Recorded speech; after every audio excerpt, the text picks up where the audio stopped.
Halo teman-teman semua, di video kali ini saya ingin berbagi dan menjawab sebuah pertanyaan. Mas Didik, saya tuh bukan nggak mau bikin konten, tapi khawatir nanti nggak ada yang nonton, nanti banyak yang komen negatif dan lain sebagainya. Oke, baik teman-teman sekalian, kita akan coba bedah masalah ini. Ini penting sekali bagi teman-teman sekalian yang punya mindset seperti ini. Silakan tonton terus video ini sampai selesai.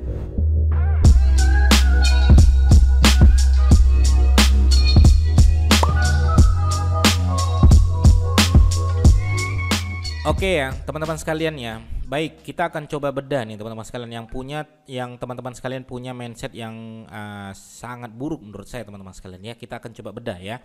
Gak apa-apa, tidak masalah teman-teman sekalian. Saya pun dulu seperti ini ya. Seperti itu mindsetnya dulu ya. Tapi sekarang alhamdulillah bisa dan lebih pede untuk membuat konten.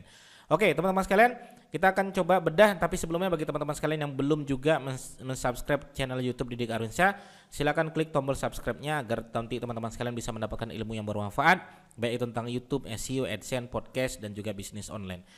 Oke teman-teman sekalian, kita masuk ke materi kita. Baik, saya akan catat ke teman-teman sekalian ya, cara ya, kita akan catat sama-sama ke teman-teman sekalian agar nanti teman-teman sekalian punya mindset yang baik untuk ngupload video ya. Oke, cara agar bisa ya pede ya depan kamera ya. Nah, untuk upload konten ya, upload konten video. Oke. Nah, baik teman-teman sekalian, ini penting sekali bagi teman-teman sekalian biar pede, percaya diri depan kamera. Oke, pertama teman-teman sekalian ya, ini ya. Pertama ya teman-teman, bahaslah ya. Bahaslah pembahasan yang kita kuasai. Ini penting ya. Jadi teman-teman sekalian jangan pernah membahas sesuatu yang tidak kita kuasai gitu loh. Ya, nggak mungkin manusia itu tidak bisa semua, nggak mungkin. Ya mas, saya tuh nggak bisa semua Mas Didik, saya nggak bisa ini, nggak bisa itu, nggak mungkin. Pasti setiap manusia itu pasti memiliki kelebihan sendiri-sendiri teman-teman sekalian. Ya. Misalnya teman-teman bisa ngelucu, bikin aja konten ngelucu, ngejokes gitu kan. Misalnya teman-teman jago matematika, bikin aja konten tentang matematika. Ya, saya itu jago bahasa Inggris Mas Didik, bikin aja tutorial bahasa Inggris. Saya itu jago bahasa Jepang Mas Didik, bikin aja konten bahasa Jepang. Ya, belajar bahasa Jepang. Saya tuh bisa menjahit Mas Didik, bikin aja konten tentang menjahit. Saya tuh senang makan Mas Didik, bikin aja konten tentang memakan. Banyak. Ya. Artinya tidak bisa teman-teman sekalian ya dipersempit tuh nggak bisa, ya perluas aja gitu loh ya. Tapi ingat, bahaslah sesuatu yang kita kuasai. Agar apa Mas Didik? Pertama, agar kita mudah ya mengatur ya alur ceritanya ya. Nah, kalau kita kuasai, kita nggak bisa mengatur alur cerita. Misalnya saya jago SEO misalnya ya, jago digital marketing ya, tiba-tiba saya disuruh bahas tentang trik bagaimana ya membuat istilahnya saya pengen bahas tentang properti ya, tentang desain properti ya. Saya nggak paham sama sekali tentang properti, tentang ini beli coupling seperti apa, cara negosiasi coupling ya, kemudian pembangunan rumah, itu nggak paham, ya udah nggak bisa. Kecuali emang teman-teman mau belajar gitu kan. Oke, yang kedua ini penting nih, cara saya yaitu misalnya teman-teman pengen bahas apa nih ya. Bahas misalnya teman-teman pengen bahas contoh ya, teman-teman menguasai tentang memasak, contoh ya, memasak. Oke. Nah, kalau menurut saya pertama beli buku dulu. Buku di mana ya? Di toko buku ya tentang memasak.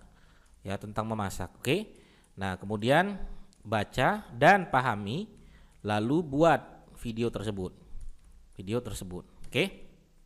Nah, kalau teman-teman bingung, aduh ide kontennya sudah ada Mas Didik, tapi alur ceritanya seperti apa teman-teman? Caranya adalah beli aja buku atau kursus online siapalah yang teman-teman tuh bisa baca dari sana, pahami, kemudian buat videonya. Kalau emang belum paham, tapi kita udah mulai menguasai nih, ya. Nah, bahas seperti itu, oke? Itu yang kedua ya teman-teman sekalian, lakukan seperti itu. Nah, yang ketiga, ya ingat rumus ini ya teman-teman sekalian, ini rumus 4 ya, ingat rumus 4. Nah, rumus 4 ini apa Mas Didik? Pertama buat ya, evaluasi ya, perbaiki ya, buat evaluasi, perbaiki, buat lagi. Nah, polanya begitu. Jadi nggak ada video pertamanya video bagus, itu nggak ada teman-teman sekalian. Lihat aja contoh video saya yang pertama, malu saya. Mungkin sudah saya hapus ya video pertama saya teman-teman sekalian. Saya buat video teman-teman sekalian, public speaking saya jelek banget. Kenapa? Depan kamera kagok saya teman-teman sekalian. Tapi namanya pertama harus berani. Buat dulu tuh. Walah ternyata salah, ya udah evaluasi. Walah ternyata ini ya yang harus diperbaiki. Kemudian apa? Buat lagi yang baru. Ya, buat lagi. Nanti teman-teman akan terbiasa.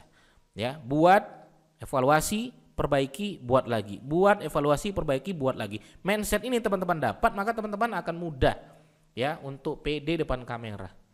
Ya. Dan gak usah khawatir teman-teman sekalian, Mas kalau nanti ada yang komen jelek gimana dong Mas Didik? Gak usah ikutin mindset seperti itu. Ya. Tenang, gak akan ada yang komen.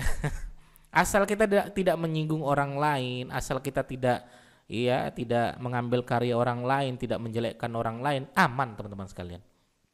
Ya, aman. Ya, insya Allah aman teman-teman sekalian ya. Oke ya, nah itu ya, buat evaluasi, perbaiki, buat lagi, buat evaluasi, perbaiki, buat lagi. Oke, nah yang keempat adalah ya, nah lakukan sekarang, jangan ditunda-tunda. Ya, jangan ditunda-tunda. Ingat ya, lakukan sekarang, jangan ditunda-tunda. Kenapa Mas Didik? Ini nih, penting banget nih. Semakin kita tunda, ide kita itu semakin tidak bergerak teman-teman sekalian. Makanya kenapa orang Cina ya, saya langsung nunjukkan aja ya. Orang Cina tuh kalau ketemu ide langsung eksekusi. Orang Amerika ketemu ide langsung eksekusi. Mereka tuh tahu ide tuh mahal. Kita tuh kelamaan, eksekusinya kelamaan teman-teman sekalian. Ya gitu, punya ide konten langsung bikin konten. Ya, untuk pertama-tama begitu aja. Nanti kemudian evaluasi, mungkin perbaiki, nah, kualitas kontennya perbaiki, buat lagi. Mungkin evaluasi, perbaiki lagi, perbaiki dan buat lagi dan terus menerus. Oke, ya jadi 4 ini cara saya agar bisa pede depan kamera untuk upload di konten video. Oke, begitu teman-teman sekalian, mudah-mudahan bermanfaat. Silakan bagi teman-teman yang mau komen, silakan komen aja. Insya Allah nanti teman-teman bisa mendapatkan uang 100.000 dari saya bagi teman-teman yang komentarnya baik. Terima kasih, sampai ketemu lagi di video saya berikutnya. Assalamualaikum warahmatullahi wabarakatuh. Bye bye.